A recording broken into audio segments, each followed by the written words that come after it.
Must be my lucky night. Hop in. Film akan berfokus pada seorang wanita yang bernama Ennis. Ia bekerja menjadi kupu-kupu malam demi mencukupi kebutuhan hidup keluarganya dan juga demi pengobatan ibundanya yang diagnosis terkena penyakit ginjal. Hingga pada suatu malam, Ennis berjumpa dengan pria kaya yang bernama Elliot. Sesudah berkenalan singkat dan sepakat dengan harga jasanya, mereka pun meluncur ke apartemen Elliot untuk mengulek-ngulek bersama. Sesudah selesai, mereka pun berbincang-bincang sejenak dan di sana Elliot berkata jujur jika awalnya ia tak mau jajan pada malam itu. Namun ketika melihat kecantikan dari Ennis, ia mulai tertarik dan tak menyangka jika gadis secantik Ennis buka lapak pinggir jalan dengan harga yang cukup murah. Too special to be a streetwalker. You're a rare breed, Denise. Dikarenakan tak memiliki mobile banking, Ennis pun langsung pulang kampung di keesokan harinya untuk memberikan uang berobat ibundanya dan juga uang kuliah untuk adiknya yang bernama Dario. Tak berselang lama, teman kecil sekaligus tetangga dari Ennis yang bernama Grace pun datang mengunjunginya. Di sana, ia ingin meminjam uang untuk membayar ke sebuah agensi agar dipermudah keberangkatannya menjadi TKW di California. Baka naman pwedeng humiram ng 2.5. Oh, eto, 2.5. Sana makan.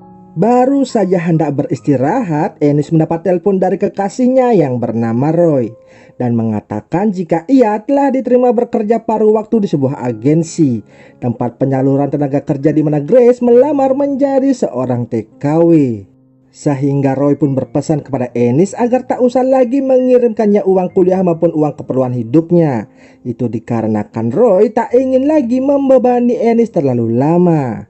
Namun Ennis berkata jika ia tak merasa terbebani dan justru ia merasa sangat senang membantu kekasihnya itu agar lekas lulus kuliah sekaligus mendapatkan pekerjaan impiannya. Ennis juga mengatakan akan mengunjungi Roy Sabtu depan dan memberikan hadiah pengulekan atas keberhasilannya mendapatkan pekerjaan itu. Sige, mahal. Hintayin kita. Sedangkan di tempat yang berbeda terlihat Elliot yang sedang telepon-teleponan bersama temannya yang bernama Nilo. Nilo ini bekerja sebagai intel di kepolisian Filipina dan Elliot sendiri merupakan agen CIA yang ditugaskan Amerika untuk mencari info kelompok teroris yang dikabarkan bersembunyi di Filipina. Pada kesempatan itu, Elliot meminta Nilo untuk mencari info data diri mengenai kehidupan dari Ennis. Itu dikarenakan Elliot kini telah jatuh cinta kepadanya dan ingin serius menikahi si Ennis.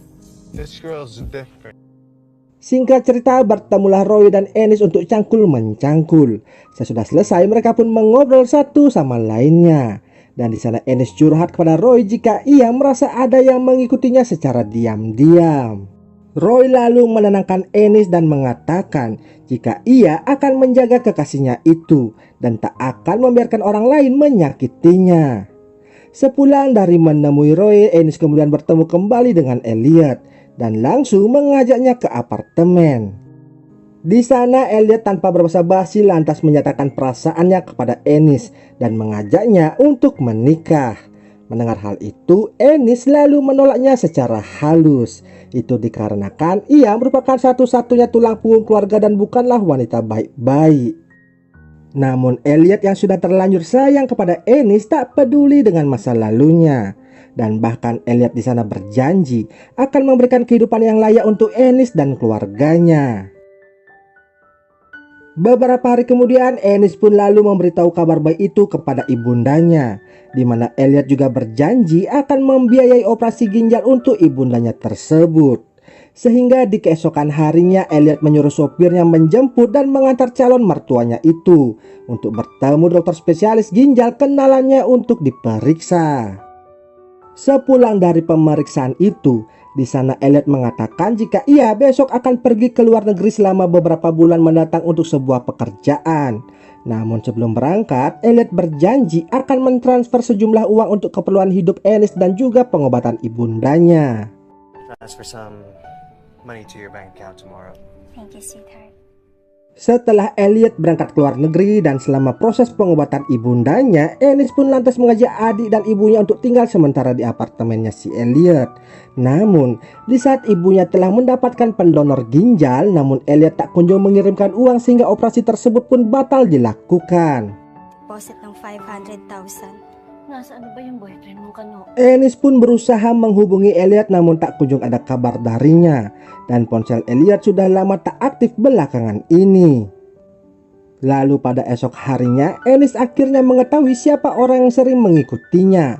Ia pun lalu berkenalan dengan Nilo. Dan di sana Nilo mengatakan jika ia telah memata-matai Ennis selama 3 bulan belakangan ini karena diperintah oleh Elliot. Ennis lantas bertanya keberadaan Elliot kepada Nilo. Namun Nilo berkata jika info terakhir yang ia peroleh jika Elliot berada di kota Baghdad dan sudah itu mereka pun kehilangan kabar darinya. Maka dari itu, karena Elliot tak ada kabar dan tak pernah mengirimkannya uang, lantas Ennis pun meminta agar Nilo tak mengikutinya lagi karena ia akan kembali bekerja di dunia malam untuk memenuhi biaya operasi ibundanya dan kebutuhan hidup keluarganya. Di satu sisi, Roy yang telah tahu Ennis bermain serong dengan kliennya, kemudian meminta menyudahi hubungan di antara mereka. Tentunya hal itu makin menambah keterpurukan dari kehidupannya si Ennis.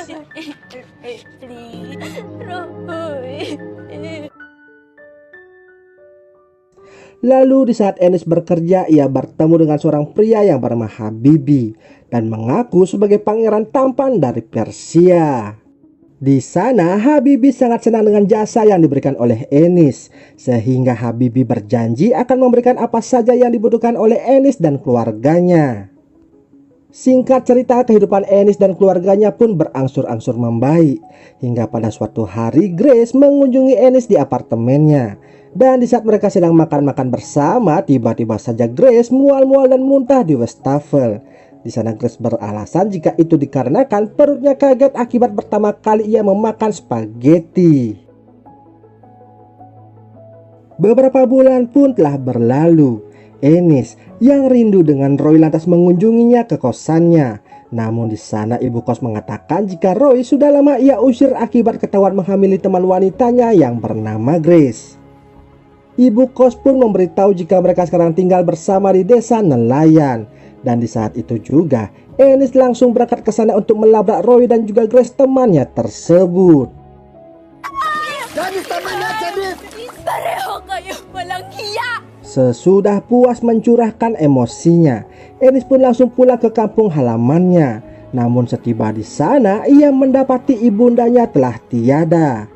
Di saat sedang berduka, ia ditelepon oleh Habibi untuk diajak cangkul mencangkul. Namun hal itu batal dilakukan oleh Habibi dikarenakan mengetahui di saat itu Ennis dalam kondisi berkabung. I'm so sorry for your loss.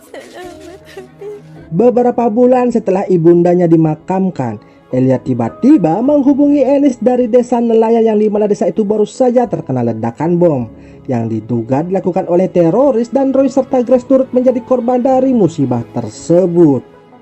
I'm sorry, sweetheart. Singkat cerita, Elliot dan Ennis pun akhirnya bertemu. Di sana Elliot meminta maaf atas lamanya ia tak berkabar dan berbelasungkawa atas kepergian ibunda dari si Ennis. Lalu di saat Ennis mengemas-ngemas koper yang dibawa oleh Elliot, ia pun tak sengaja membaca daftar buronan milik kekasihnya itu, yang ternyata Habibi ialah pimpinan dari sekelompok teroris. Mereka pun sempat bertengkar akibat Elliot mengetahui Ennis pernah cangkul-mencangkul dengan Habibi. Ennis pun membela diri jika itu terpaksa ia lakukan demi menyambung hidupnya beserta keluarganya. Untuk membuktikan rasa ketulusan cintanya kepada Elliot, Ennis pun mau bekerja sama untuk menangkap si Habibi dan kelompoknya. Elliot dan Nilo pun lantas mengajarkan Ennis secara singkat beberapa keterampilan dasar mengenai bahan peledak dan bagaimana cara merakitnya. Habibi yang mengetahui Ennis bekerja sama dengan kepolisian lantas mengancamnya jika Ennis tak datang menjumpainya selama 1 jam, maka ia akan meninggoikan adiknya. Secepat kilat malam itu pun Ennis menemui Habibi. Di sana Ennis disemes Habibi karena merasa dihianati. Padahal Habibi sengaja meledakkan desa nelayan untuk membalaskan dendam Ennis kepada Roy dan juga Grace. Sempat melakukan perlawanan dan membebaskan adiknya, Enis kembali tertangkap oleh kawanan Habibie ketika menuju ke arah lift. Ia pun lantas dikurung di salah satu kamar yang ada di apartemen tersebut. Di satu sisi, Elliot yang membaca pesan dari Enis lantas menyusulnya bersama dengan Nilo. Berbekal sinyal ponsel dari Enis, Nilo pun mencari alamat tempat persembunyian dari Habibie dan juga kawan-kawannya. Enis yang berusaha untuk kabur, ia pun tak sengaja mendengar percakapan dari Habibie dan kawan-kawannya yang akan meledakkan bandara beserta tempat-tempat yang lainnya. Enis yang tak ingin ada korban berjatuhan lagi, ia pun berencana mengorbankan dirinya di saat melihat bahan peledak di lemarinya Habibie. Enis lalu keluar kamar dan mendekati Habibie serta yang lainnya untuk meninggoy bersama-sama. Elliot yang datang terlambat pun hanya bisa bersedih ketika melihat sang pujaan hati telah pergi untuk selama-lamanya. Dan film ini pun selesai.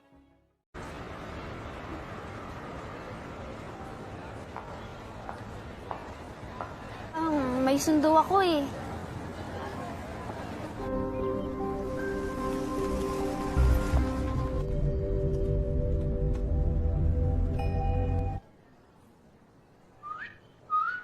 Basta, don't ask me na lang kung saan ako nag-aaral. Remember.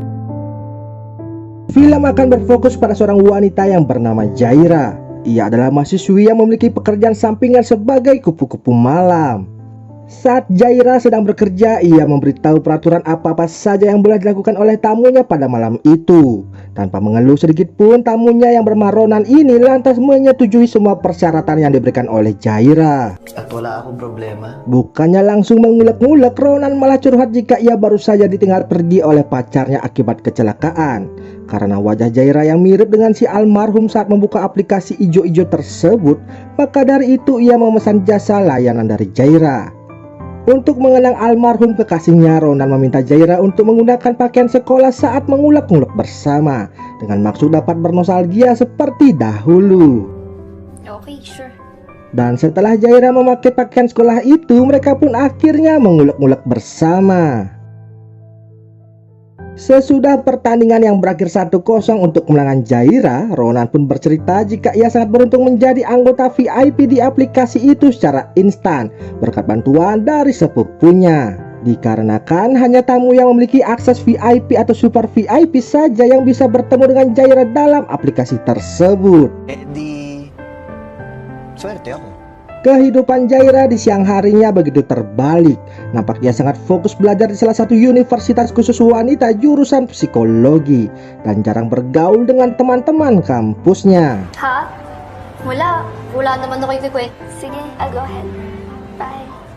Pada suatu hari Jaira mendapat tamu yang bernama Mr. L. Namun Jaira ini menolak ajakan mengulek-ngulek bersama dikarenakan Mr. L mau mencetak gol tanpa menggunakan helm pengaman. Karena masih ada jam kosong, si Jaira ini lantas mengajak Ronan untuk bertemu. Sesampainya di tempat tujuan, Jaira pun jujur jika ini pertama kalinya ia mengajak tamunya bertemu di luar kamar. What's happening to my boundaries? Di sana Ronan juga mengatakan jika ia masih saja menganggap Jaira ini ialah si Sophie almarhum kekasihnya dahulu. Oleh sebab itulah ia mengajak Jaira untuk bertemu di kafe tersebut. Really? Sweet mo talaga. Malam harinya Ronan ditelepon oleh sepupunya yang bernama Tommy. Si Tommy inilah yang membuat Ronan bisa masuk ke kelas VIP secara instan. Di sana Tommy pun menanyakan kesan-kesan Ronan tentang aplikasi tersebut. Ronan lalu menjawab jika ia sangat senang karena bisa mengobati masa lalunya. Bos Jaira yang bernama Madam yang saat itu bersama Tommy mencoba menawarkan Ronan untuk berkencan dengan orang baru. Tentu saja Ronan menolaknya karena ia sudah paten dengan gocekannya si Jaira. Good night po, madam.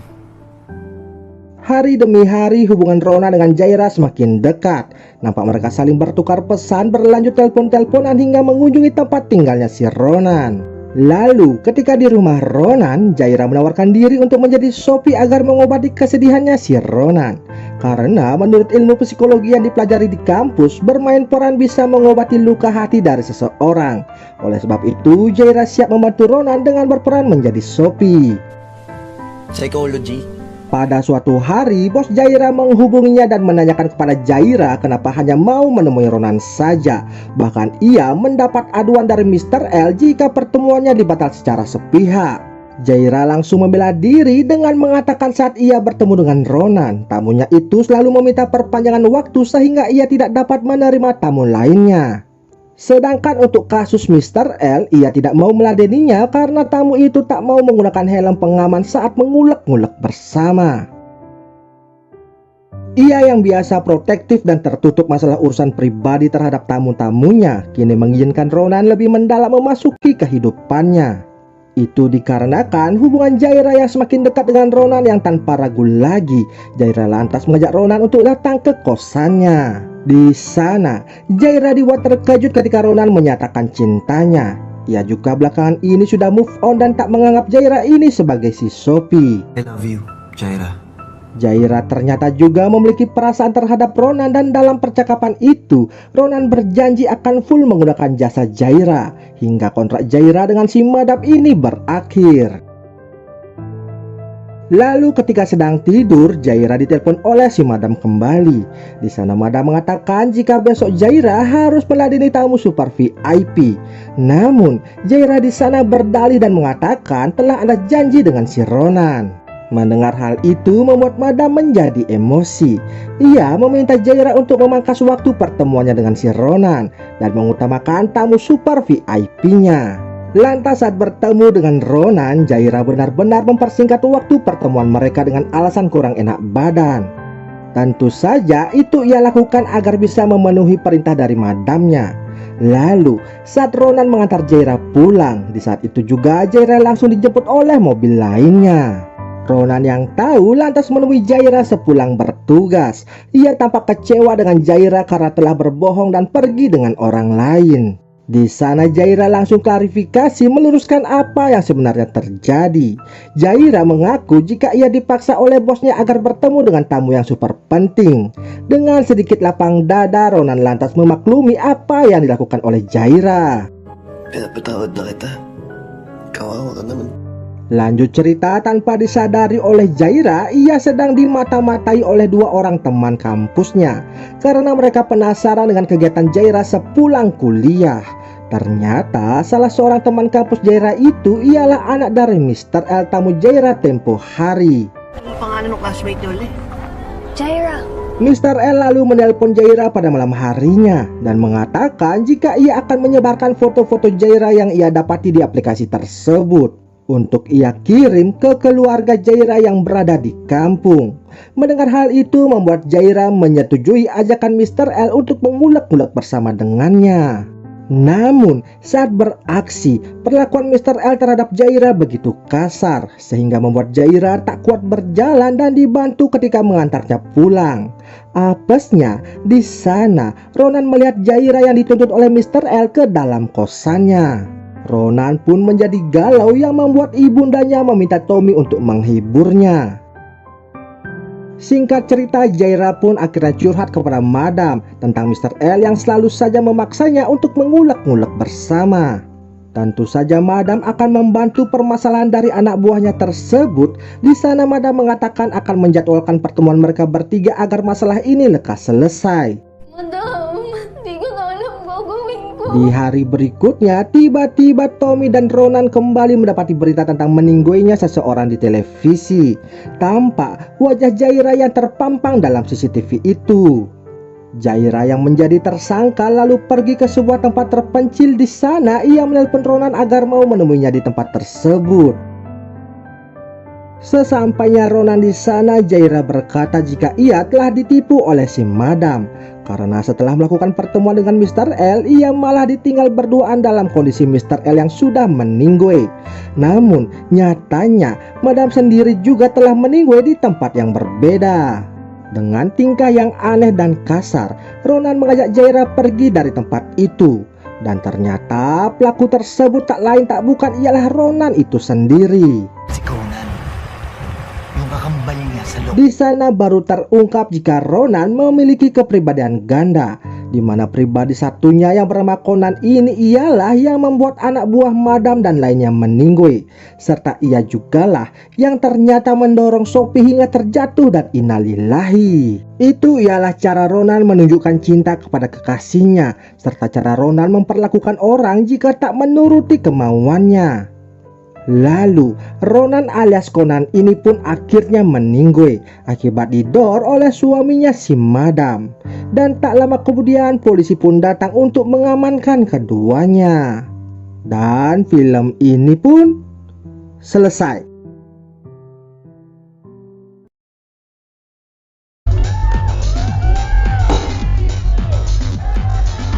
Besides, how old are you?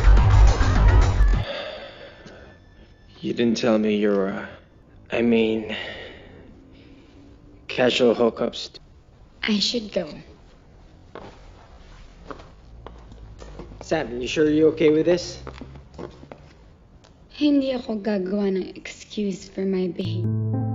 Film dibuka dengan memperlihatkan sebuah konser penyanyi solo di sebuah restoran. Di sela-sela acara, sang penyanyi tersebut lalu berinteraksi dengan penontonnya untuk naik ke atas panggung.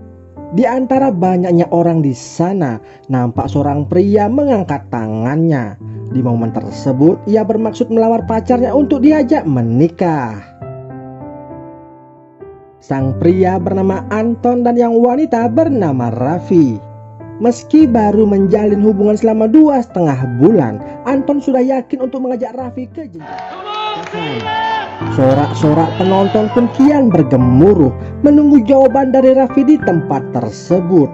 Raffi yang diam sejenak akhirnya mau menerima lamaran dari sang kekasih. Lalu keesokan harinya Raffi mengumpulkan para sahabatnya untuk memberitahu jika ia akan segera menikah. Lantas tak berselang lama, Anton pun datang untuk menjemput kekasihnya itu. Dari arah belakang, nampak seorang wanita cantik menghampiri Anton. Wanita tersebut bernama Sam. Ia meminta Anton untuk berkata jujur kepada Raffi tentang masa lalu mereka. Ternyata sebelum Anton mengenal Raffi dan menjadi kekasihnya, Anton dan Sam sudah terlebih dahulu saling berkenalan, di mana diawali di sebuah diskotik beberapa tahun yang lalu. Sam yang saat itu masih belia mendekati Anton yang sedang minum seorang diri. Sam yang broken home dan tak merasakan kasih sayang dari seorang ayah sangat terobsesi dengan Anton yang dilihatnya sangat begitu dewasa. Anton yang terbawa suasana akhirnya mengulek-ngulek bakpao Sam yang masih tergembok itu di sebuah gedung kosong. Sesudah itu, Anton menyuruh Sam untuk melupakan kejadian sebelumnya dan menganggap tak terjadi apa-apa. Sam yang berharap lebih karena telah memberi kehormatannya itu merasa kecewa terhadap ucapan dari Anton. Setelah ia mengeluarkan keluh kesahnya kepada Anton, lantas Sam pergi dari tempat tersebut. Setelah itu mereka pun berbaur dengan teman-teman yang lainnya. Di sini Sam beralasan tak bisa hadir dalam pernikahan Anton dan Raffi dikarenakan ia akan pergi liburan dengan ayahnya. Raffi sebagai sahabat terus mendesak Sam untuk hadir di acara pernikahannya itu dan menyuruhnya untuk mengganti jadwal liburannya. Raffi lantas menyuruh Anton untuk ikut mendesak Sam agar mau hadir di pernikahan mereka. Dengan gugup, Anton pun mengiyakannya. Lalu Sam pun akhirnya menuruti permintaan temannya itu. Lantas scene berlanjut memperlihatkan Raffi yang sedang mengobrol dengan ibunya. Di sana ibunya menanyakan apakah Raffi telah yakin dan siap secara mental menuju ke jenjang pernikahan. Sontak Raffi terdiam dan semalaman penuh memikirkan omongan dari ibunya itu. Berdasarkan dengan latar belakang keluarganya yang tak harmonis, di mana sang ayah telah memiliki wanita lain di saat masih berstatus suami istri dan jarang menemui ibunya. Hal itu pun membuat Raffi semakin takut dan lantas menemui Anton untuk membatalkan pernikahan mereka tepat 1 hari sebelum acara tersebut berlangsung. Di sana Raffi lantas mengembalikan cincin lamarannya itu dan meminta maaf berkali-kali. Tanpa memberi kejelasan kepada Anton, ia pun lantas pergi beranjak dari sana. Sontak batalnya pernikahan Raffi dan Anton sangat mengagetkan para sahabat Raffi, terkecuali Sam yang terlihat senyum-senyum bahagia dikarenakan masih memiliki celah untuk masuk ke dalam hatinya Anton. Di tempat yang berbeda terlihat Raffi yang berpamitan dengan keluarganya untuk menenangkan diri di Amerika. Ia juga meminta maaf kepada orang tuanya akibat keegoisannya itu sehingga membatalkan pernikahan mereka tersebut. Lantas scene pindah memperlihatkan Anton yang sedang tidak fokus di tempat kerjanya. Diceritakan ia bekerja sebagai kepala chef di restoran bintang 5. Lalu di tempat yang berbeda, saya mencoba menghasut teman-temannya yang lain dengan menjelek-jelekan sikap yang dilakukan Raffi terhadap Anton. Singkat cerita, Sam pun berhasil mendekati Anton yang hatinya sedang terombang-ambing. Hal itu pun dirayakannya dengan mengulek-ulek bersama.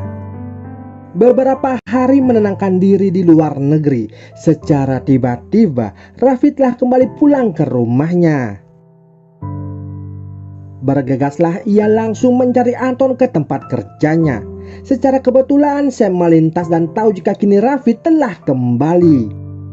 Tak lama kemudian lalu Anton keluar menemui Raffi. Di sana Anton mengeluarkan semua keluh kesahnya terhadap sikap dari Raffi. Sambil meneteskan air mata, Raffi menyesal dan menjelaskan ketakutannya akan suatu ikatan pernikahan. Maka dari itu ia menenangkan diri sejenak untuk meyakinkan dirinya. Anton yang masih mencintai Raffi akhirnya mau menerimanya kembali. Setelah itu Raffi meminta izin kepada orang tuanya untuk tinggal bersama dengan Anton, guna melihat apakah benar-benar ada kecocokan di antara mereka saat sudah menikah nanti. Meskipun orang tuanya tidak setuju, tapi kerasnya tekad Raffi membuat orang tuanya tidak bisa berkata apa-apa lagi. Esok harinya terlihat Raffi yang telah sampai di kosannya Anton. Tak disangka Sam datang juga ke sana dan membuat Anton menjadi panas dingin. Kucing-kucingan pun terjadi di antara mereka bertiga. Sesudah Sam pergi, barulah Anton membukakan pintu untuk Raffi. Ia beralasan tak tahu kedatangannya dan diakibatkan dirinya yang masih tertidur. Beberapa hari kemudian Sam mengajak Raffi untuk bertemu di sebuah tempat makan. Ternyata di sana juga Sam membuat janji bersama dengan Anton. Hal itu sengaja ia lakukan agar perlahan-lahan Raffi mengetahui hubungan mereka berdua. Saat sedang mengobrol, secara kebetulan salah satu teman dari Raffi melihat kebersamaan mereka berdua itu. Apa yang diharapkan Sam pun akhirnya terwujud. Di mana saat Raffi menelpon Anton, ia mengatakan jika saat ini dirinya sedang mengadakan rapat. Hal itu pun membuat Raffi sangat curiga dengan sikapnya Anton. Melihat gerak-gerik yang aneh dari mereka berdua membuat hubungan Raffi dan Sam kini mulai memanas. Ditambah lagi pesan singkat yang dikirim dari temannya Raffi dan isi kontak HP dari Anton memperjelas adanya main serong di antara mereka berdua. Untuk memastikan kecurigaannya itu, Raffi pun berbohong dan mengatakan kepada Anton jika ia akan kerja keluar kota selama 2 hari. Ia juga memposting statusnya di sosial media agar Sam melihatnya. Alhasil, Raffi akhirnya melihat secara langsung pacar yang sedang berduaan dengan Sam dan meluapkan emosinya di sana. Sejak saat itu, Raffi memutuskan untuk kembali ke rumahnya dikarenakan ia tidak terima dengan pengkhianatan yang dilakukan oleh Anton. Persahabatan yang telah terjalin sejak lama akhirnya rusak seketika. Saling sindir perang komen pun terjadi di antara mereka. Di sisi lain, Anton yang benar-benar merasa bersalah, ia tidak menyangka hal seburuk ini datang menimpanya. Anton pun berharap diberi kesempatan yang kedua untuk memperbaiki semuanya. Lalu untuk menenangkan dirinya kembali, Raffi pun memutuskan pergi berlibur dengan keluarganya. Di sana Raffi bercerita semua keluh kesahnya kepada ibunya itu. Lalu ibunya memberikan solusi kepada anaknya tersebut. Setelah mendapatkan pencerahan dari ibunya, kini Raffi merasa lebih tenang dan berani mengambil keputusan yang tepat walaupun itu nantinya akan mengorbankan perasaannya sendiri. Lalu di akhir film ini Raffi akhirnya menemui Anton kembali untuk menyelesaikan permasalahan mereka. Nampak Anton yang masih berharap untuk diberikan kesempatan yang kedua atas kesalahan yang ia lakukan. Tapi Raffi tetap teguh akan keputusannya untuk menyudahi hubungan di antara mereka. Meski Raffi masih mencintai Anton, tapi kepercayaan yang ia berikan itu sudah dihianati dan tidak bisa dimaafkan lagi. Namun di sana juga Raffi mengakui karena kesalahannya pergi begitu saja, kini benar-benar semua tak bisa diselamatkan lagi. Selain itu, kini Raffi juga kehilangan sahabat baiknya dari kecil. Semenjak saat itu, mereka semuanya berpisah dan menjalankan hidup masing-masing. Dan film ini pun selesai.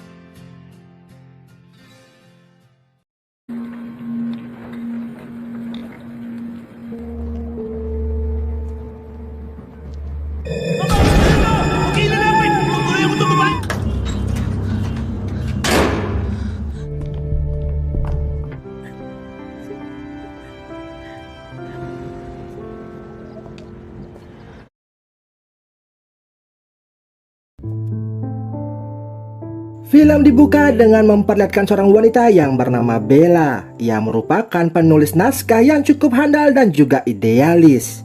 Bella tinggal bersama dengan pacarnya yang bernama Arnold dan bekerja sebagai sutradara berbagai produk iklan komersil. Okay, pag mainit-init pa. Di saat itu, Arnold ingin sekali meningkatkan karirnya untuk menjadi seorang sutradara film. Namun dikarenakan tidak memiliki ide maupun konsep, ia pun lalu meminta tolong kepada Bella untuk menjadi penulis naskahnya. Demi mewujudkan cita-cita dari pacar yang sangat ia sayangi, Bella pun akhirnya setuju. Sesudah itu malam harinya Arnold mengontak salah satu investor yang sering diajaknya kerjasama. Pria tersebut bernama Tuan Dison. Di sana, Tuan Dison meminta konsep agar setiap adegan berisikan cangkul-mencangkul, serta adegan baku tembak dan pemerannya diwajibkan sangatlah begitu seksoi. Agar investor itu merasa senang, Arnold pun memuji Tuan Dison dengan mengatakan konsepnya begitu brilian.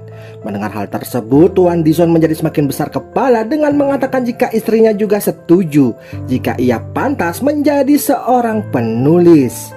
Tuan Dison juga menambahkan jika pengusaha sama halnya dengan seorang penulis, yang intinya keduanya itu menjual produk mereka agar laris di pasaran. Mendengar hal itu, Bella langsung membantahnya. Bagi Bella, seorang penulis merupakan seniman yang mencurahkan rasa dalam rajutan penanya, yang berisikan ide-ide brilian dan tidak sembarangan. Berbeda dengan pengusaha yang hanya mementingkan keuntungan dan tidak peduli akan isi materi penjualannya. Mendengar ucapan dari Bella, Tuan Dison pun lalu terdiam. Ia lalu menanyakan kapan naskah itu dapat dibacanya, dikarenakan Tuan Dison akan berangkat ke Belgia minggu depan untuk melakukan bisnis. When can I read the script? Ako papuntang Belgium next week. Arnold lalu berkata naskah itu akan secepatnya diberikan kepada Tuan Dison. Namun Bella kembali membantah dengan mengatakan jika menulis itu membutuhkan banyak waktu. Bella tidak akan memberikan naskah itu hingga selesai dikarenakan setiap perubahan pada bagian akhir bisa mempengaruhi cerita skenario bagian pertamanya. Tuan Dison pun akhirnya setuju asalkan materi cangkul-mencangkul yang ia inginkan harus tetap ada dalam skenario tersebut. Huwag niyong tatanggalin yung gusto ko, ha? I need you to be proactive, ha? Setiba di rumah, Bella pun mengeluh akan permintaan dari investor itu dan ingin membuat naskah sesuai idealisnya. Namun Arnold mencoba menenangkan Bella dengan mengatakan jika mengubahnya akan menyinggung perasaan dari Tuan Dison. Arnold pun sangat meminta tolong kepada Bella agar membantunya kali ini. Di sana Bella pun berkata kenapa Arnold tidak menulis naskah itu sendiri saja. Pria itu lalu menjawab jika ia tidak pintar dalam merangkai kata-kata. Arnold pun curhat dan merasa malu karena ia hanya menjadi benalu di rumahnya Bella, di mana Bella sudah sukses membuat 3 naskah dan difilmkan sedangkan dirinya tidak ada perkembangan sama sekali. Kaya mo yan. Flashback. Mendengar hal itu, Bella langsung merasa iba kepada pacarnya. Ia lantas menyemangati Arnold dan berjanji akan menjadi penulis naskahnya demi kesuksesan pacarnya tersebut, guna meningkatkan karirnya menjadi seorang sutradara film. Di tengah malam, Bella pun mulai mengerjakan cerita naskahnya, di mana menceritakan kisah guru muda yang bernama Luna dan terpaksa menikah dengan pria tua yang bernama Abe. Abe ini merupakan pengusaha kontraktor yang sangat tidak manusiawi dengan anak buahnya. Melihat hal itu, Luna pun merasa sangat kasihan. Ia lantas curhat kepada bibinya di sana dan mengatakan ingin rasanya kabur dari rumah tersebut. Bibinya lantas berkata agar Luna lebih bersabar dikarenakan ia sudah dijadikan alat penebusan hutang oleh orang tuanya. Maka dari itu Luna harus mengabdi kepada Tuan Abe seumur hidupnya.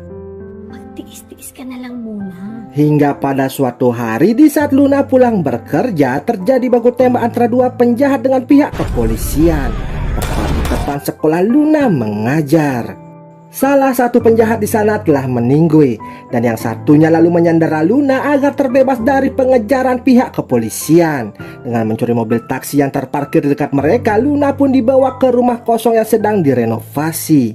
Di sana penjahat itu berjanji akan melepas Luna jika mereka tidak dikejar lagi oleh para polisi. Ikaw ayaw mo masaktan! Mabuha! Tak berselang lama, Luna pun izin ke toilet. Penjahat itu lalu menemaninya dan ternyata ia buta huruf atau tak bisa membaca jika toilet di sana sedang rusak.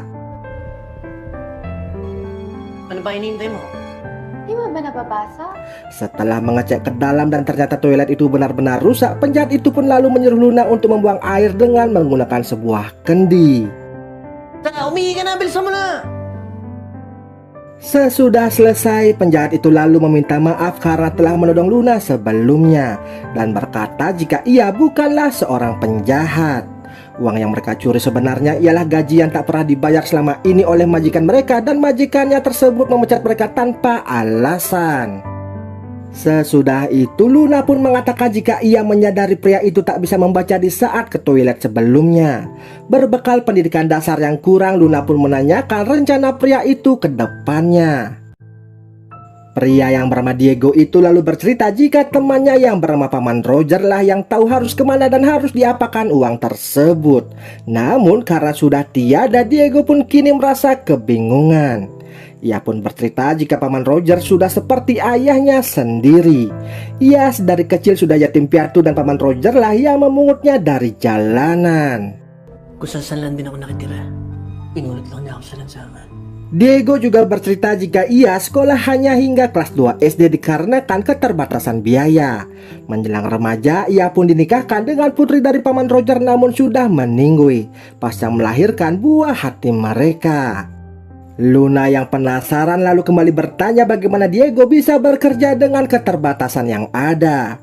Diego lalu menjawab jika ia bekerja serabutan di pabrik dengan mengamati objek barang masing-masing yang ada di sana. Sesudah itu giliran Luna pun menceritakan perjalanan hidupnya. Di saat ibunya harus dioperasi dan tak mampu membayar rumah sakit, Abel lah yang membayar semua itu dan sebagai gantinya Luna harus mau menikah dengannya.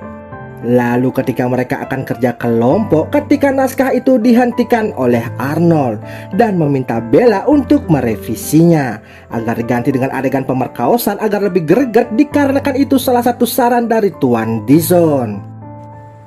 Ay, agad yung babae. Na hindi mo na siya papayag. Mereka pun berdebat sejenak tentang isi naskah tersebut hingga Arnold pun mengalah dan membebaskan Bella menuangkan idenya asalkan naskah itu lekas selesai sebelum tenggang waktu yang telah diberikan oleh Tuan Dizon. Sesudah itu, naskah cerita pun direvisi oleh Bella dengan membuat Luna yang kini sedang mengajari Diego cara membaca yang tentunya naskah tersebut membuat Tuan Dizon merasa kecewa dikarenakan tidak bersihkan adegan yang diinginkannya. Mendengar hal itu, Bella pun berdebat dengan Tuan Dizon dan mengatakan mengapa harus ada adegan cangkul-mencangkulnya. Sebelum investor itu emosi dan membatalkan kerjasama mereka, Arnold langsung menyela dengan mengatakan akan merevisi kembali naskah tersebut. Arnold, may pinasobrahan lang si Bella. Malam harinya Bella pun melanjutkan pembuatan naskah ceritanya, di mana pada adegan kali ini memperlihatkan karakter Diego yang akan berpisah dengan Luna. Meski Luna memaksa untuk ikut kabur dengannya, namun Diego yang sudah menjadi buronan polisi tak mengizinkan hal itu dikarenakan takut akan membahayakan kehidupan dari Luna. Kembali ke dunia nyata, Ketika Bella akan pergi berbelanja, ia pun tak sengaja melihat Arnold sedang berjalan mesra dengan wanita lain.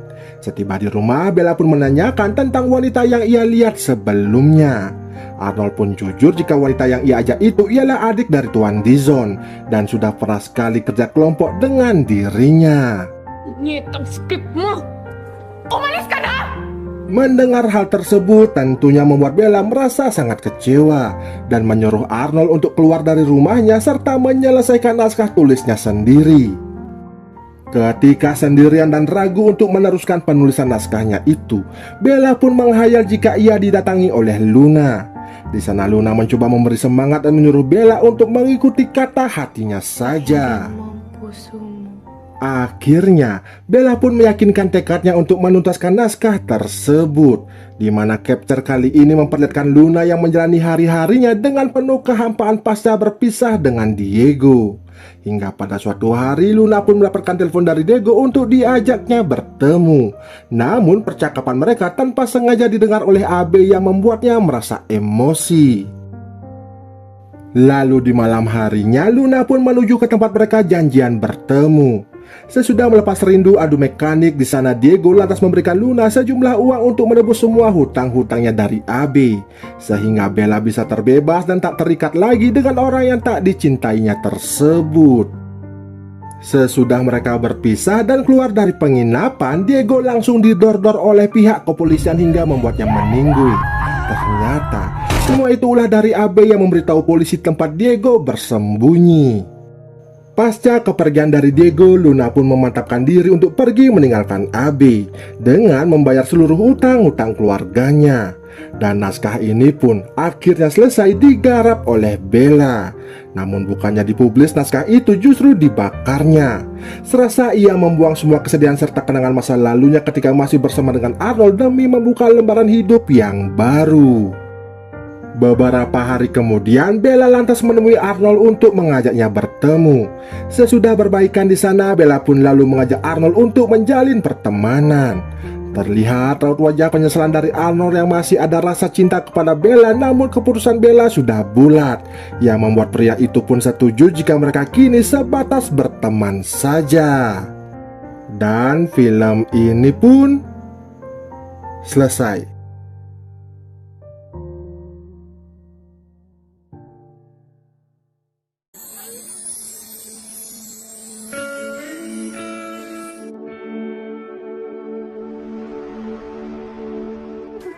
Felix.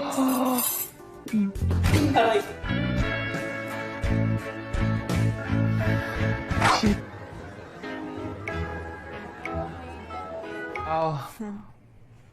Ganito pala sa motel, no? Yan ang girlfriend mo. Film dibuka dengan memperlihatkan seorang pria yang bernama Felix. Saat yang lainnya fokus belajar, ia malah dengan asiknya menggambar sebuah anime mantap jiwa dan hingga tak terasa karyanya itu ketahuan oleh dosen yang membuat ia pun akhirnya dihukum di depan kelas. Felix ini memiliki teman seperjuangan yang bernama Lino dan juga Garfield. Mereka bertiga ini tergolong cupu dan masih ting-ting di antara rekan-rekan sebayanya. Tak berselang lama, pacar Felix yang bernama Kati pun datang menghampiri mereka. Felix dan Kati ini sudah berpacaran cukup lama, namun mereka sama sekali belum pernah mengulek-ngulek bersama. Pada hari ulang tahunnya minggu depan, Kati meminta hadiah pada Felix untuk mencetak gol ke gawangnya. Felix dengan sedikit ragu mengiyakan ajakan tersebut. Lalu saat pulang kuliah, temannya Lino memberikan sebuah teknik baru cocol-mencocol dengan menggunakan kulit lumpia. Mendapat pengetahuan baru itu, Felix ingin sekali mencobanya. Namun sebelum itu, ia mampir dulu ke dagang kaset untuk membeli film sebagai bahan eksperimennya. Sesampainya di rumah, ia langsung mengambil lumpia yang masih fresh itu dan memasukkan terong bengkoknya. Sedang asik-asiknya olahraga, tiba-tiba bibinya pulang ke rumah dan memberi info jika esok akan ada seorang yang akan datang ke rumah mereka. Tamu yang datang tersebut ialah anak dari teman ibunya dan nantinya akan menginap beberapa bulan di rumah itu juga. Sesudah percakapan itu selesai, Bibi Felix yang merasa lapar langsung mengambil lumpia yang ada di atas meja dan langsung memakannya. Bibi Felix yang sangat senang dengan lumpia itu lalu berkata jika mayonesnya cukup berlimpah dan juga sangat-sangat gurih yang membuat Felix menjadi canggung di hadapan bibinya tersebut. Esok harinya terlihat Felix yang sedang berjalan menuju ke kampusnya. Di tengah perjalanan itu matanya terfokus pada seorang wanita yang baru saja turun dari angkutan umum. Wanita tersebut bernama Katie. Lalu tiba-tiba seorang pria datang mencuri handphone milik Katie. Melihat hal tersebut, Felix langsung bergegas mengejar pencuri itu. Namun apesnya, ia yang bermaksud menolong malah tak sengaja merobek pakaian dari Katie, sehingga membuat pencuri itu bisa kabur begitu saja. Setelah kejadian tersebut, Felix dengan terburu-buru bergegas menuju kampusnya. Dan untung saja ia belum terlambat. Tak berselang lama, salah satu dosen pengajar datang memberikan informasi jika dosen mata pelajaran mereka saat ini tak bisa hadir karena mengalami kecelakaan. Maka dari itu untuk mengisi kekosongan kelas, mereka akan diajar oleh dosen paruh waktu, yang ternyata dosen tersebut ialah Katie yang Felix jumpai sebelumnya di jalan. Hal itu pun membuat mereka terkejut, terutamanya Felix yang sangat canggung pasca merobek pakaian dosennya itu. Lanjut cerita pada malam harinya, ketika Felix bersiap-siap untuk makan malam bersama dengan bibinya, tak diduga Felix dikejutkan oleh Katie yang datang ke rumahnya. Di mana ternyata Katie merupakan anak dari teman ibunya yang akan tinggal sementara dengannya di sana. Saat Katie tahu jika ia akan tinggal sementara dengan mahasiswanya sendiri, ia lalu membuat perjanjian dengan Felix jika mereka harus berpura-pura tak saling mengenali ketika nanti berada di kampus. Karena Katie tak mau mahasiswa yang lainnya menceritakan hal-hal yang aneh antara mereka berdua. Singkat cerita, tibalah hari ulang tahun pacarnya Felix. Mereka kemudian pergi ke sebuah hotel dengan bermaksud untuk mengulek-ngulek bersama. Akan tetapi ketika mereka sedang mengulek-ngulek, tiba-tiba Felix menyebut nama Katie yang membuat pacarnya itu emosi dan lalu memutuskan Felix. Lalu pulanglah Felix ke rumahnya.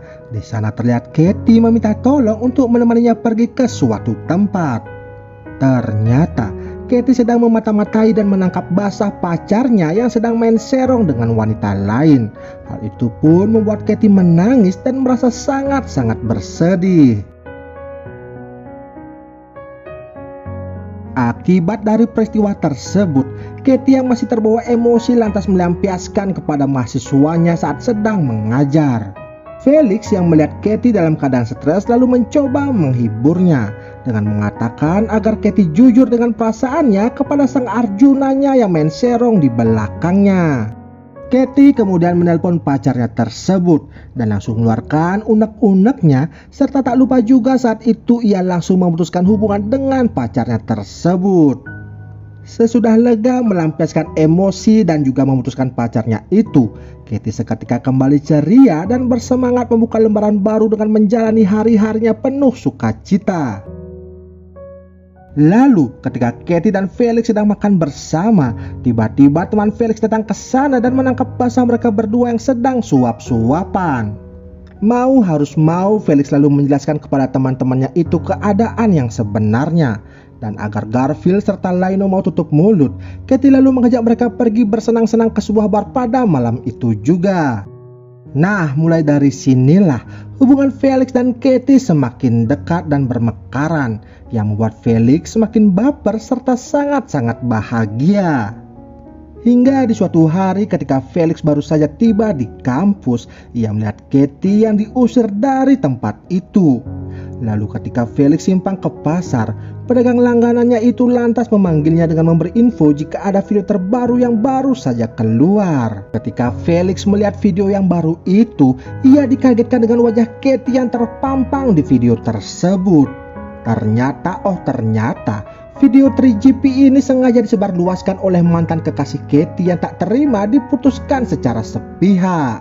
Felix yang lumayan lama melihat video itu membuat perasaannya menjadi campur aduk.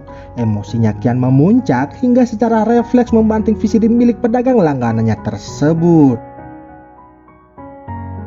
Sesudah itu, seketika Katie menghilang dari kehidupannya si Felix. Hingga suatu malam, Katie tiba-tiba muncul untuk berpamitan dengan si Felix. Terlihat Felix pun sangat bersedih dikarenakan Katie akan meninggalkan dirinya. Di sana ia mengatakan jika ingin ikut bersamanya kemanapun Katie akan pergi. Hal itu membuat hati Katie pun menjadi tersentuh. Ia lalu memberikan kado perpisahan yang sangat spesial untuk Felix dengan membuka gawangnya lebar-lebar untuk Felix mencetak gol di gawangnya tersebut.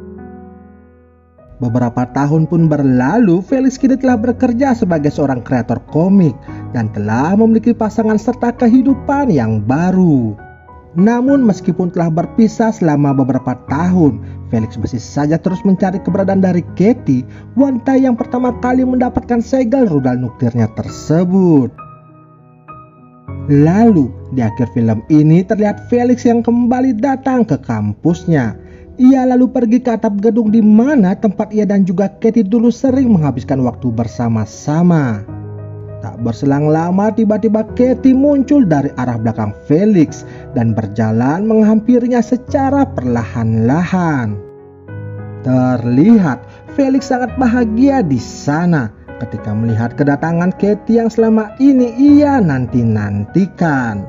Dan film ini pun selesai.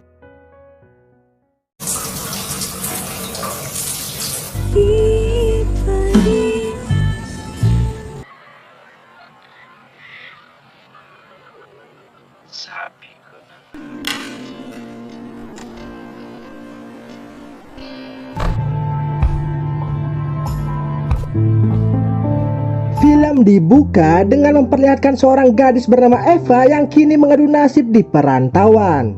Eva baru saja datang dari desanya dan diterima bekerja sebagai pembantu di rumah seorang model terkenal di kota Manila.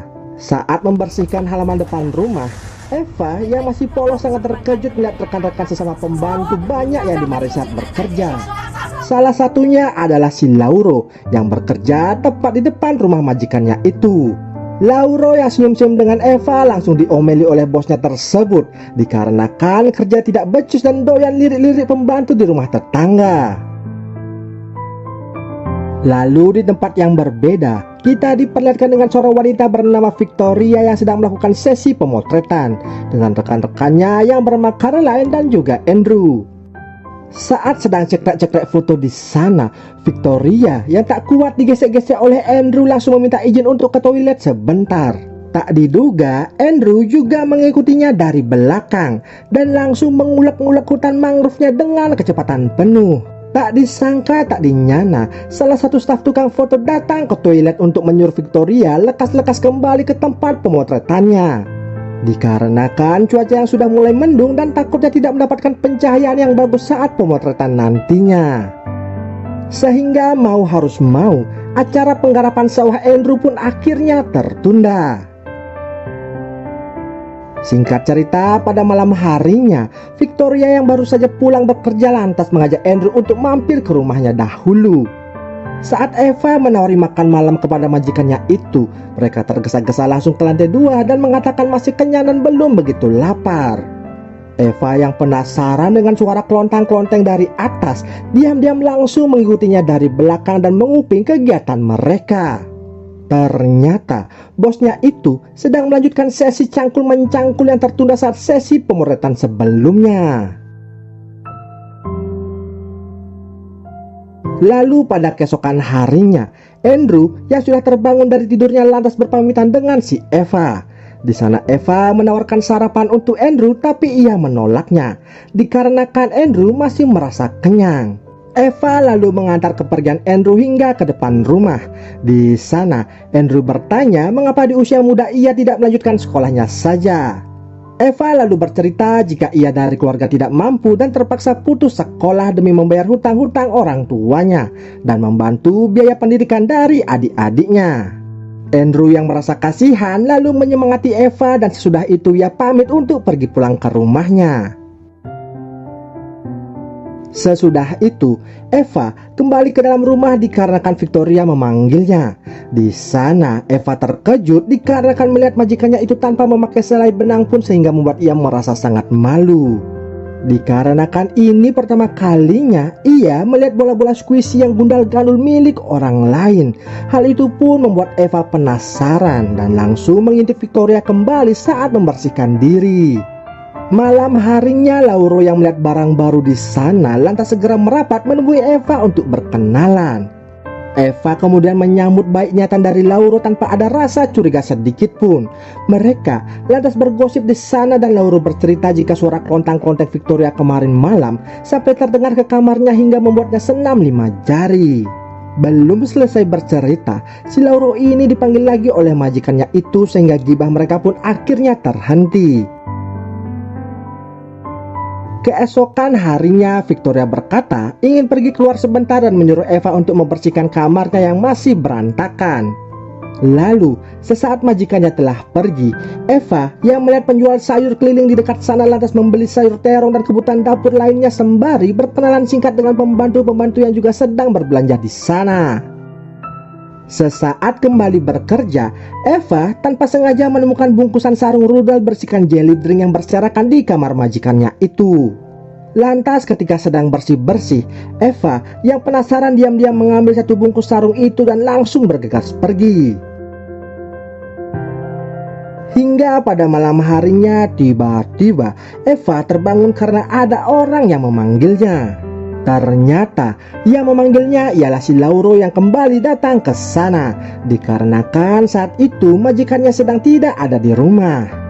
Mereka pun berbincang-bincang sembari menikmati indahnya langit pada malam itu dan saat Eva lengah, hal itu dimanfaatkan oleh Lauro untuk jalan-jalan di hutan Amazon milik si Eva yang masih ting-ting itu. Sesaat Eva menikmatinya, namun ia lalu tersadar dan segera mengusir Lauro dari tempatnya tersebut. Ia tak menyangka jika Lauro ini ternyata seorang striker yang sangat berbahaya, sehingga Eva harus waspada dan ekstra keras untuk menjaga gawangnya dari si Lauro. Namun saat kembali ke kamarnya, bukannya langsung tidur, Eva malah mengingat perbuatan si Lauro tadi. Si Eva ternyata sangat suka dan ingin lebih dari itu, namun malu-malu dan takut melakukannya. Akhirnya berbekal sayur yang dibeli sebelumnya dan sarung yang ia dapat dari Victoria, Eva tanpa berbasa-basi lalu mengulek-ngulek sambil mengingat wajah si Lauro. Esok paginya Eva langsung memasak terong yang dipakai mengulek kemarin malam untuk sarapannya. Lalu tak berselang lama Victoria memanggilnya untuk dibuatkan sarapan. Tak diduga ia mendapati sang majikannya itu sedang cocol-mencocol dengan Carlena. Saat Eva keluar, mereka langsung melanjutkan les biola yang membuat suara terdengar sangat keras hingga membuat Eva penasaran. Singkat cerita, pada siang harinya Lauro kembali datang menemui Eva untuk meminta maaf atas kejadian kemarin malam. Dikarenakan majikannya masih ada di rumah, Eva lalu menyuruh Lauro untuk pergi terlebih dahulu dan datang pada malam harinya saja. Dan tepat pada malam harinya, Lauro datang kembali untuk menemui Eva. Mereka pun kini sudah tidak bertengkar lagi.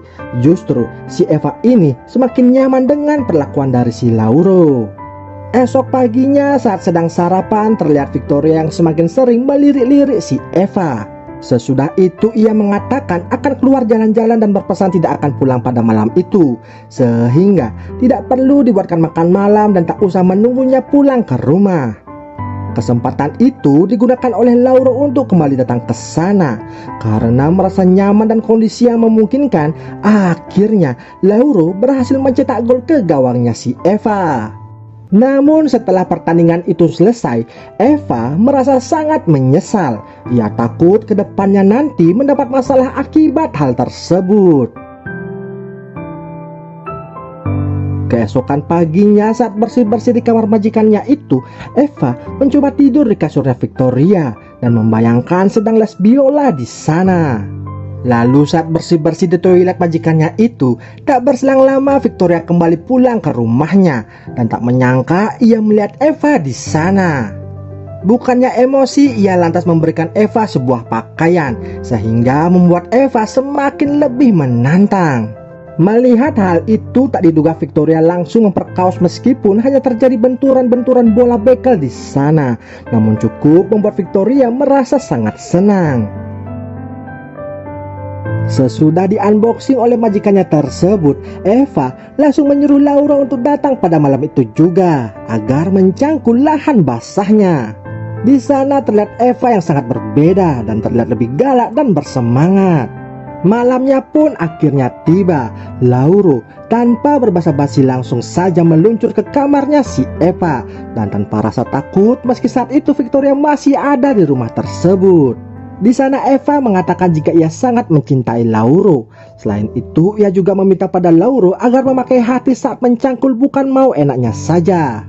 Mereka pun akhirnya kembali skidi-skidi papap dengan suara yang sangat keras hingga si Victoria ini mendengar dan menguping di luar kamar.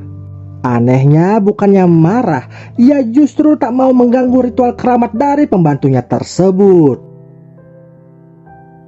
Keesokan harinya Victoria memanggil Eva ke kamarnya, bukannya menyuruh bersih-bersih atau menyiapkan makanan. Namun di sana Victoria malah mengajak Eva untuk les biola dan kini Eva mau untuk melakukannya.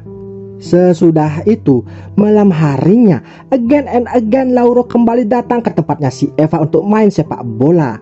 Ternyata di sana Victoria telah menunggu mereka berdua dari tadi. Victoria langsung saja les biola di depannya Lauro dan ia disuruh ikut join memainkan bass betotnya di sana. Namun Lauro tidak menyukai kegiatan tersebut dan ingin 1 lawan 1 dengan si Eva dan tidak mau si Eva les biola lagi dengan majikannya itu dikarenakan ia kini benar-benar sangat mencintai Eva. Victoria yang mendengar omongan Lauro langsung emosi dan tertawa mengetahui Eva yang mencintai lelaki yang seperti itu. Eva lalu menghentikan kegiatan les biolanya dan lalu mengejar Lauro. Ia merasa bersalah dengan Lauro dan mengatakan jika ia sangat mencintainya. Melihat ketulusan cinta dari dua orang itu membuat Victoria kini sadar dan lebih menghargai asistennya dan menganggapnya sebagai seorang sahabat. Ia juga merestui hubungan Eva dengan Lauro sehingga mereka tanpa perlu sembunyi-sembunyi lagi untuk merajut kisah cintanya tersebut. Dan film ini pun selesai. Tubig lang ako. Parang di na ba? Kailan yung sasabihin? Bukas? Teka, mamaya. Nakakaingit yung sumulong ka na. Reggie, anong nagawa mo dito? Kain muna tayo. Kaya buwak mo aso.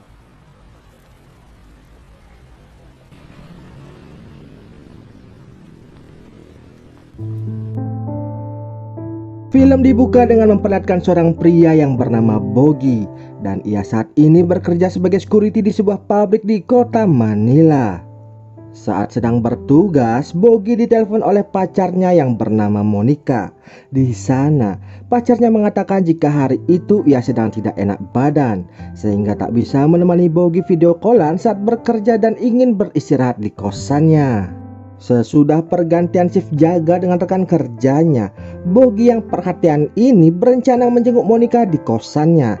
Namun sebelum itu ia pulang terlebih dahulu guna berganti pakaian dan membawakan Monica buah-buahan. Sedangkan di tempat yang berbeda terlihat dua orang wanita di mana mereka ini ialah teman indokosan bareng Monica yang pada saat itu mengajak seorang pria berkunjung guna menawari mereka pekerjaan. Pria tersebut bernama Raji. Raji merupakan anak dari keluarga ormas yang cukup berpengaruh di kota tersebut, di mana ia akan menawari Monica beserta teman-temannya sebuah pekerjaan dengan gaji yang super besar. Monica yang yatim piatu dan kini hanya bisa bekerja di spa dengan gaji pas-pasan begitu senang mendengarnya.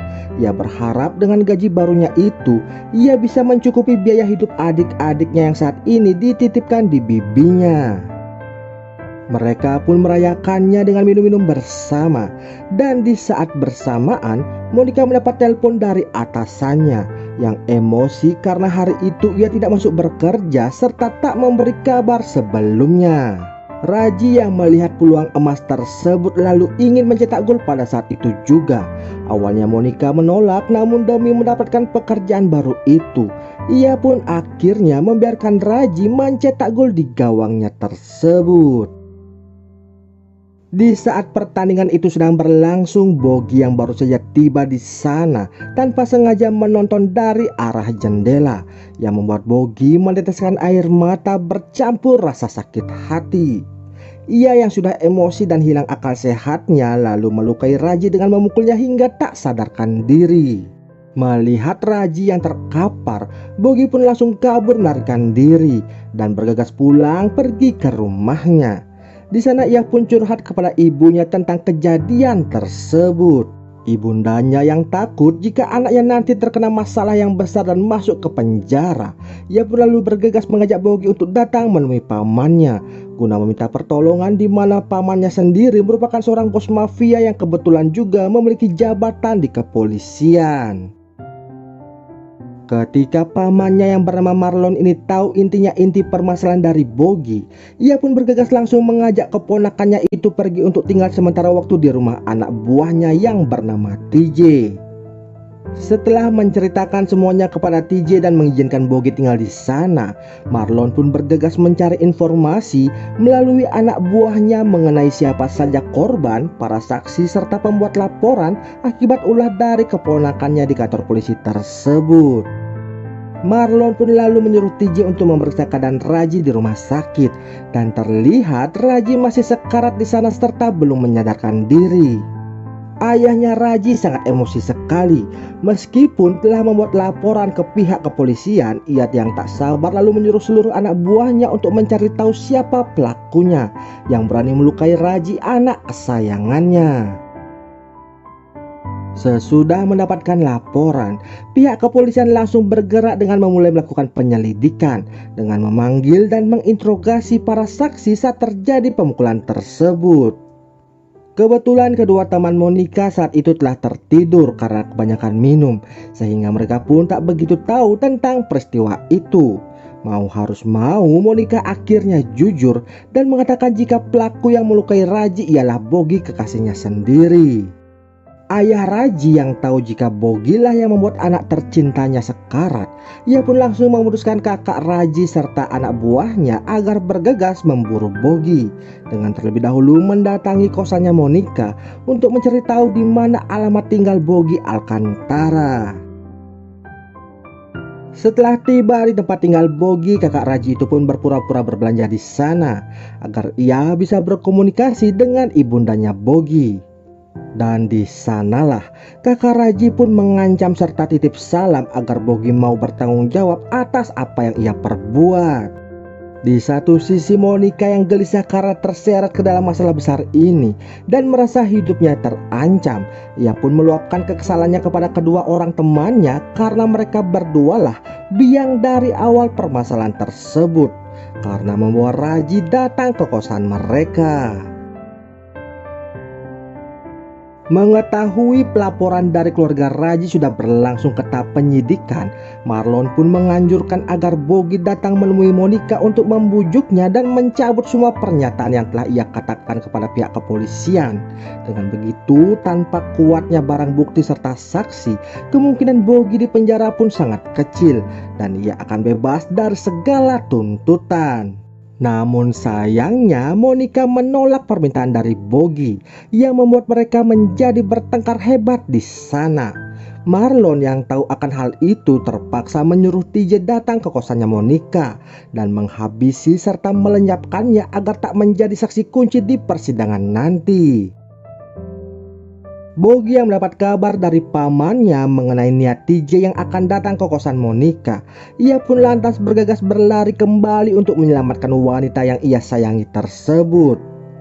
Akan tetapi itu semua sudah terlambat karena Monica kini telah innalillahi akibat luka tembak yang dilakukan oleh TJ. Bogi yang tak terima lalu menyerang TJ dan melumpuhkannya. Sesudah berhasil mengalahkan TJ, Bogi yang masih di kosan itu berusaha menyadarkan Monica. Akan tetapi tiba-tiba dari arah belakang Abang Raji datang dan langsung membawa Bogi ke suatu tempat untuk membalas dendam adiknya itu dengan menyiksa Bogi bertubi-tubi hingga berujung innalillahi. Di akhir film ini, Raji yang telah siuman dan keadaannya mulai membaik lantas diperbolehkan pulang ke rumahnya. Marlon yang tak terima dengan kepergian dari keponakannya tersebut lalu mengejar mobil keluarga Raji dan mencegatnya di tengah jalan. Ia pun beserta anak buahnya lalu menghujam peluru ke arah mobil tersebut yang membuat Raji beserta keluarganya kini pergi untuk selama-lamanya. Dan film ini pun selesai.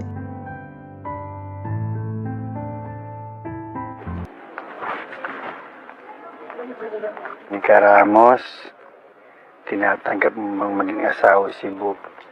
Iharap mo siya kay Lloyd.